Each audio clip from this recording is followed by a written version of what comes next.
Ladies and gentlemen, please put your hands together for the incredible Brittany Olawale, a true superstar in her own right. Brittany is not only a loving mother to 3 beautiful children and a devoted wife, but she's also a thriving entrepreneur based in Dallas, Texas. Her remarkable journey and unwavering determination have earned her very well-deserved success. Okay, so between you and your husband, who pursued who first? So I would say it was a mutual thing because when we were first introduced, it was during our summer course. We had a class together and I was one of the first to introduce myself.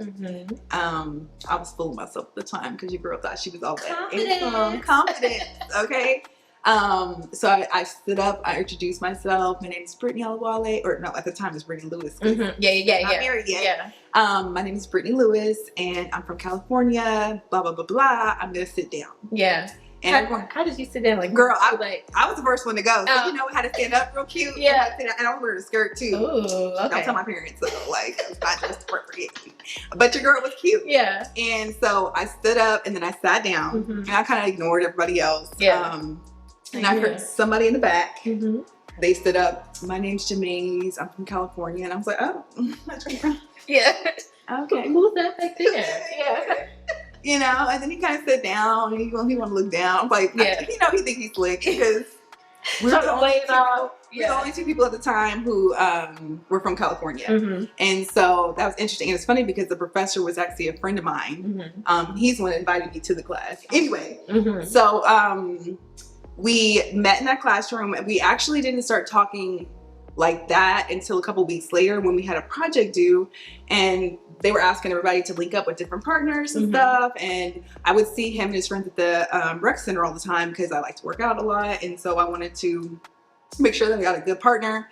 And so I walked up to him and I was like, hey, my name's Brittany. I think we're in class together. Would you like to be my partner? I think we're in class together. Like, yeah, you know, you got to keep girls real much a lot. Yeah. And one of his friends slid in and was like, hey, and I said, excuse me, sir. Yeah. Excuse me. Yeah. Excuse me. I would like, to be your partner. Do you want to exchange numbers? Girl, he just smiled at me. He had the cutest smile, girl. Like, he just started cheesing. I was like, I'm like, yeah. I'm going to keep it cute, though. I'm going to keep it cute. Like, Okay. Like, I see you. And he swears to this day that he was going to talk to me, but we'll see. Yeah. Regardless, I had never, asked for a number, talked to a dude, but I don't know. There was something that was kind of like drawing me to him. Like, the Lord just knew. So, Brittany, how has growing up together with your husband shaped who you are today, both personally and professionally? Well, I would say how growing up with my husband, especially I would say through college to, starting a professional career and then life after, it just, you learn a lot about each other, but it's a lot of growing pains because you are so young. I think we started out, we were dating at 20, married by 21. Yeah. They had our babies. Yeah. We're still taking college classes before he even started playing football. And I think we knew that all we knew we wanted to be together. We didn't know nothing else. Really? So, right. Cute. Yeah. Sounds like lovely. So how did you guys know you guys were in love? Like, how did you know you guys went to spend forever? Goodness. He probably is going to kill me because my best friend's one who realized in college, Jeff, she realized that my husband, she's like, I think he loves you. I was like, girl, what are you talking about? Yeah. What are you talking about? Yeah. She's like, no, I think he's in love with you because he follows you around the room. I was like, you're crazy. So she's like, go get up and walk across the room. I got up and walked across the room and he sure enough followed. He's gonna probably get mad at me for sharing that story, but that's cute though. Yeah. Where you guys at? We were in, I think we were on campus and I just had this strong feeling like I was supposed to be with him. And I was like, I don't know what it is. Like, it's not the TV version of what you think love's gonna be, the butterfly. No, it was just a longing of like, I need to be with him. And just knowing that he had a heart for God and that he knew what he wanted for his family. And he just seemed like he just mentally and emotionally had his stuff together and he was just ready to take care and provide. And I was like, okay. At 20? At 20, girl. I was like, that's mine right there. Right. So was it like a deep intuition? Like just a deep feeling? I would say like, I really felt like, what's ironic is 2 weeks before I even met my husband, I had gotten out of a relationship and I was like, God, I'm so tired of the rat race. I'm so tired of relationships that are not glorifying to you. And I really want a husband. I'm ready for a husband. Like, I'm going to move anyone out. I'm not going to talk to anybody. I'm just going to stay focused And I just truly was like, this is how I'm gonna move forward. And you guys were 20. Yeah. Like, you know, that's so rare. We were babies. We were really we were babies. Yeah.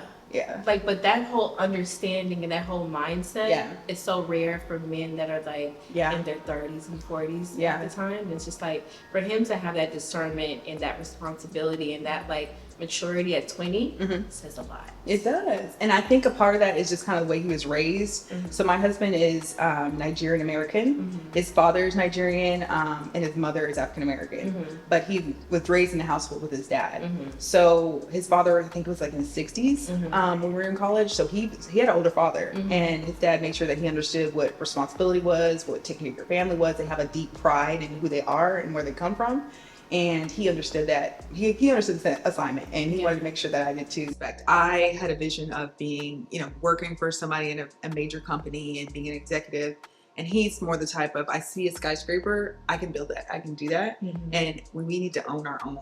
And so I completely started changing the way kind of my plan for myself, because he was really an encourager in helping me understand, like, we need to have our own, we need to be our own bosses, we need to provide something for generational wealth. And I was like, okay. Yeah. I'm like, okay, it sounds good to me. Right? I like that. Like, it's my So would you say like he activated the feminine energy in you? Like it was just like, because he already knew what he wanted, he had the foundation set, and just like, okay, I'm willing to follow that lead, Yeah, 100%. I definitely think, cause I'm not gonna lie, everyone knows me, like from college, knows that I'm a rough little flower. Okay.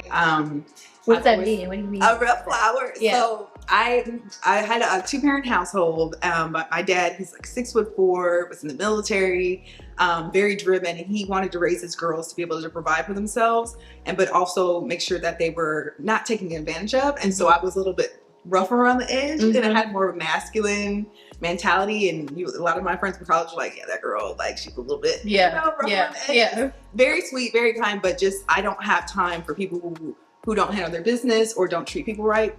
So I have a really strong sense of justice, and I was not afraid to speak my mind. And sometimes when you need to know that you don't always need to say everything that's on your mind. Right. And there's a way to say it without saying it, and being respectful and kind. And my husband's big about respect. And I feel like when I realized that he had a vision and stuff, I could back down. I didn't need to. And I see why a lot of girls feel the need to, like, put that masculine energy on to try to defend and take care of themselves and direct their life.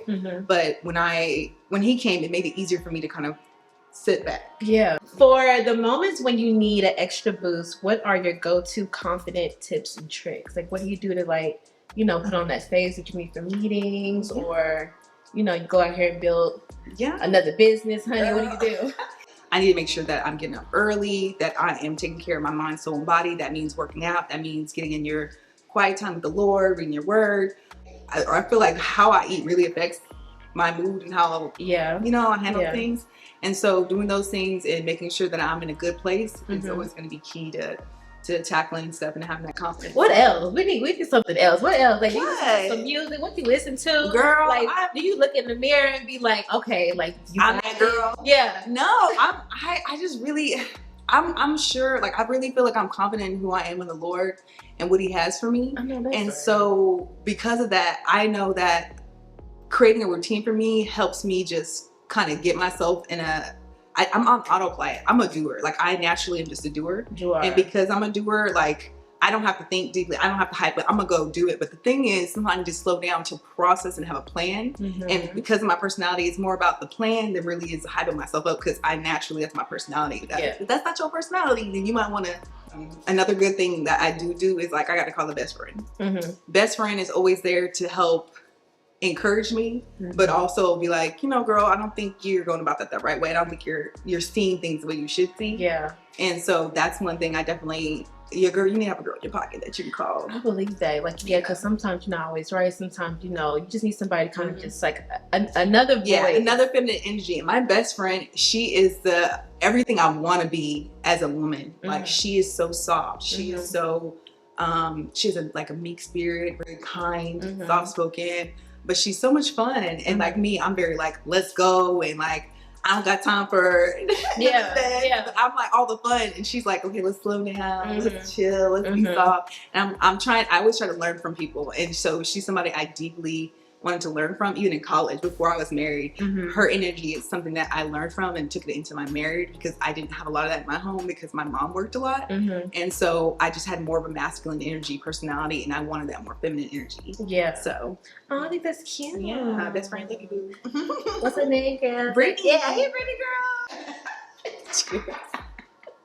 Hey, Brittany, I know you too, girl. You're real cute. Yeah. And soft. She speaks so softly. Yeah, she is. She's a sweetheart. Okay, let's get into this. Where do you get your drive from? Your natural drive? As I mentioned before, definitely my parents. My dad is he's military. He's just very organized. I feel like there was not a thing that he could not do. And so I took that for a lot of his personality on. And then I would say my mom, I wanted to be like her when it comes to like handling my business. Like she was the vice president of a huge major company, and she was my model of what a woman could be. How do you turn that off when you have to like deal with kids? That's a good question. Okay. We working on that. Okay, we working on that. Okay, next one. A glass of wine. I would say a glass of wine, and like I said, working out does help me unwind. And then my husband being soft with me, allows me to kind of like come down off that a little bit. But it's hard. I'm still working. Lord knows I'm still working on that. So yeah, girl. Yeah, it's okay. We all struggle sometimes. But being an NFL power couple, how do you and your man like tackle the game of life together? Like, what's the secret to being each other's like real rock? I would say being friends is something that you have to be friends with your partner. Like, if you're not friends, then it's to me, it doesn't work. I want you to explain, like, what type of friendship do you think that people should have? Because I don't think people really know what that means. Right? Yeah. You need to be in that person's corner. You need to be an advocate for their strengths, and you need to also help them understand what their weaknesses are sometimes, because you can't always see the areas in which you struggle. Because you come from two different households, you have to bring different sets of skills, beliefs. You want to make sure you're on the same page with what your core beliefs are and those foundational things, because the foundational things they're going to keep you through difficult times or when you do disagree. Yeah. Because ultimately, we want the same thing. And if you don't understand what your spouse wants, then you're not going to be able to be, able to excel completely.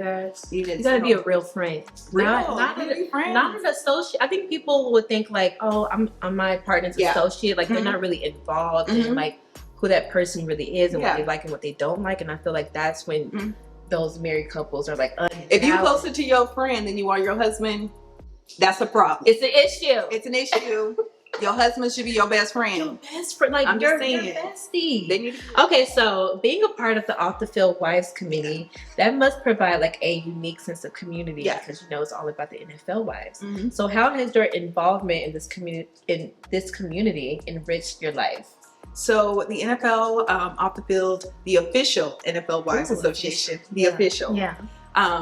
that organization is amazing. It is about a sisterhood uniting to fulfill philanthropic initiatives, and we want to really give back to our community. We want to use our platform to allow people to connect, but also to grow in a way that allows you to say, hey, these are my resources. These are the people that I know that I'm connected to. I want to use this for something bigger than me. How can I help? And then also really learning how to support one another, because in the NFL, no one understands you like another NFL wife. The life that you live and what you've gone through. I don't care if you're closest sister, homegirl, mom, parent. It's not the same. They don't understand what you've been through, what it's like for you. And it's a fast-paced life. And joining this organization has really given me the opportunity to fulfill my heart for service and give back to other women in the NFL, even outside the NFL, because of the different organizations that we support, charities. But we are going to be we support charities at our charity fashion, the Super Bowl charity fashion show every single year. It's a big thing. It's a major event that we do every single year. The women who started the organization were one of the founders of Off the Field, or the three founders of Off the Field was Sharice, Ramonda, and Ashley. And each of those women had a strong passion for service and giving back, and they had been doing this for years. This organization has been around for over 20 years. And just the work that they put in, and I've been blessed to be able to have Sharice as a mentor, Sharice Brown, and she just really took time to to consider where I was at, because you got to have people who really care about where you're at and meeting people where they're at. Yeah. And that shows your genuineness. That shows your heart for people and building a true sisterhood. And I wanted to do that same thing for the next woman. Yeah. So the women that are curious, like in that same position, being an NFL wife or girlfriend, like if they were curious to like join Off the Field for that like amazing sisterhood that you guys do, like what's the next step that they need to take? So the next step that I would definitely recommend for any woman who whose husband plays in the NFL or their significant other is to join Off the Field. Off the Field provides services and resources to women, and we understand what it's like to, you know, not know anyone where you're at, or not have family, or you're up and moving back and forth, or your life's fast paced, or you're dealing with things that your family or friends don't understand. This is a community of women who are really here to support you. And I just want to tell anyone who's listening, like, you need to join this organization. You need to find a group of women who are going to be there for you and going to support you and uplift you, but also give you an opportunity to give back and use your platform for something better than what's typically expected of you. You know, because there's a lot of, it's hard to have, you know, your own job. Maybe you find women who are entrepreneurs, or maybe you're looking for somebody who understands what it's like to deal with having 3 kids at a young age, or maybe you're a girlfriend who had to leave her job of 6 figures to come support him because you guys, you know, the promise of getting married. You want to connect with women who understand your story. And so I would tell girls, like, girl, you need to go to the Off the Field Instagram. You need to go to our website, Off the Field at Off the Field NFL Wives at association.org. We also have lots of women, and on every single team there's somebody who knows somebody, because it's such a small industry, that you can connect with, who's probably a member of Off the Field. And girls can feel free to DM me anytime if you need to ask questions or you want advice. Just go ahead and slide in DMs, and I'll be happy to help support. Slide in DMs, slide the in, extra girl. info. I'll give you the info. If you're curious, let us know. And if you want an Off the Field event near you, go ahead and reach out to us. And we definitely want to make sure that we're connecting you and getting you involved and activating. So you guys see that? That's what you can do. Okay, so give us tips, women that are not married yet, on what are like the positive things to look for, like in a man that's grounded and rooted in values. Like, what are like some things that he can probably talk about, or maybe like his routine? Like, what are some things we can like look for? You want to find a man who's not lazy. You want to find a man that has good values, who's rooted. To me, I believe a man rooted in God is always going to be a man that you can trust. And the reason why is because at the end of the day, somebody needs somebody to hold them accountable. And I feel like men are meant to be leaders and providers. And as a woman, it's not our job to make them into this like box, or push them into a box, which I feel like a lot of women try to make the perfect man. It's not, there ain't no perfect man out there. Like, there's no perfect person and no perfect wife. And so you really need to find a man that is comfortable and confident in who he is, has a vision for himself, and then also includes you in that vision. So that's important. I mean, you got to be included. The vision can't be for everybody. It can't be. Because it's for everybody. Then, like, it's a problem. It needs to be a custom, like a, what is not custom, a specialized vision. So with you in it. Like, he has to plan a life with you in it, not just somebody. Somebody, not anybody. Oh my goodness. Thank you guys so much for watching. My name is Alexxis. Make sure to follow me on Flowerpush, which is my personal page, RediBloom, which is my business page. So if you need any social media management, check that out. And also Poised Pursuit, which is anything feminine energy. We're here to support, and it's for all like the girls. So Brittany, tell them where they can find you. So you can find me on Instagram and Facebook at Brittany Olawale. And I really appreciate the time from Alexxis. I had a good time. And girl, if you want to be able to chat with Alexxis, definitely hit her up, DM her. She is there to support you in your business and your endeavors. So cheers. Tell them about your other business. Oh yes, and my other businesses, we actually are launching Blue Box HR. This is an employee management platform, so keep an eye for that. If you know anyone who has a childcare or a school and needs an employee management system, check your girl out. We're on bluebox-technology.com. And then also I own a private preschool out in Mansfield. It's called Children's Lighthouse. Please support. We really appreciate it. We have great reviews. We have amazing teachers. And we're always out there to support and take care of our community. All right, thank you so much, girl.